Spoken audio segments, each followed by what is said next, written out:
இன்னைக்கு மாலை 5 மணிக்கு இணைய வழி கூட்டத்தை நடத்த தீர்மானித்திருக்கிறோம். உயர்நிலை குழுவில் இன்றைய அரசியல் நெருக்கடிகள் குறித்து முன்னணி தோழர்களோடு கலந்தாய்வு செய்வதென்று ஏற்கனவே நாங்கள் அறிவித்திருக்கிறோம். அதன்படி இன்றைக்கு மாலை 5 மணிக்கு கூடி பேச இருக்கிறோம். அரசியல் நெருக்கடியான சூழல், எல்லாருமே ஒரு எதிர்பார்ப்போடு இருக்காங்க. கம்யூனிஸ்ட் கூட்டத்தை ஆரம்பிச்சிட்டாங்க. நமக்கு தாமதமா இல்லை சரியான நேரத்தில் போயிட்டு நினைக்கிறீங்களா?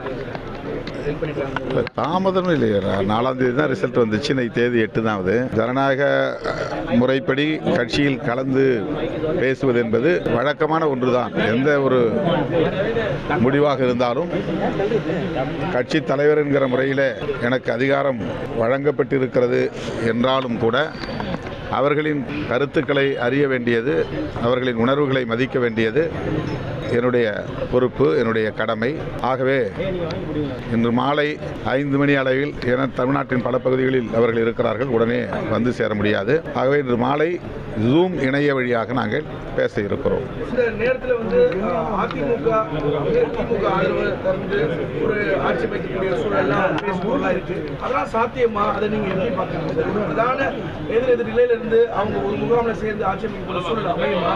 அதை நீங்க ஒரு எலக்ட்ரல் பாலிடிக்ஸை ரொம்ப முக்கிய கவனிச்சு வரக்கூடிய நீங்க அதை சப்போர்ட் பண்ணுவீங்களா? அது அங்கம் இதை வந்து நாங்கள் கலந்து பேசாமல் நான் முன்கூட்டியே கருத்து சொல்வது சரியாக இருக்காது. எங்கள் தோழர்கள் என்ன நினைக்கிறார்கள் என்பதை அறியாமல் நானே ஒரு கருத்தை முன்கூட்டி சொல்ல முடியாது. ஆகவே மறுபடியும் சொல்லுகிறேன், உயர்நிலைக்குழு கூட்டம் முடிந்த பிறகு நாளை காலை பிரஸை, அதாவது பத்திரிகையாளர்களை முறையாக அழைத்து நாங்கள் பேசுவோம். அதாவது உயர்நிலை குழுவில் எடுக்கிற முடிவை அறிவிப்போம். திமுக தலைவர் ஸ்டாலின் உங்களோட பேசினாரா? ஏன்னா இப்படி ஒரு சூழல் வந்து போயிட்டு இருக்கு. அவங்க என்ன சொல்றாங்க? 9 ஆண்டுகளாவே திமுக கூட்டணி நீங்க நீடிச்சுட்டு வரீங்க.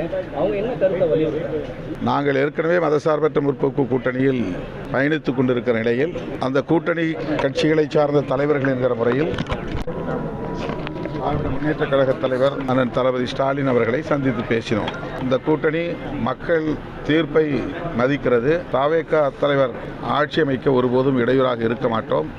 மக்களுடைய தீர்ப்புக்கு தலைவணங்க வேண்டியது நம்முடைய கடமை என்பதை அவர் எங்களிடத்தில் மனம் திறந்து சொல்லியிருக்கிறார். அந்த கருத்துக்களை தான் நாங்கள் பகிர்ந்து கொண்டோம்.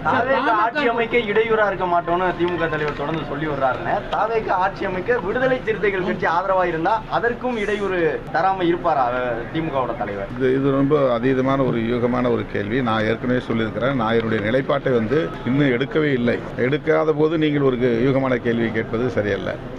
எங்களுடைய முன்னணி தோழர்களோடு கலந்து பேசி அதன் பிறகு நாங்கள் எடுக்கிற முடிவை ஒட்டி நீங்கள் கேள்வி எழுப்பலாம்.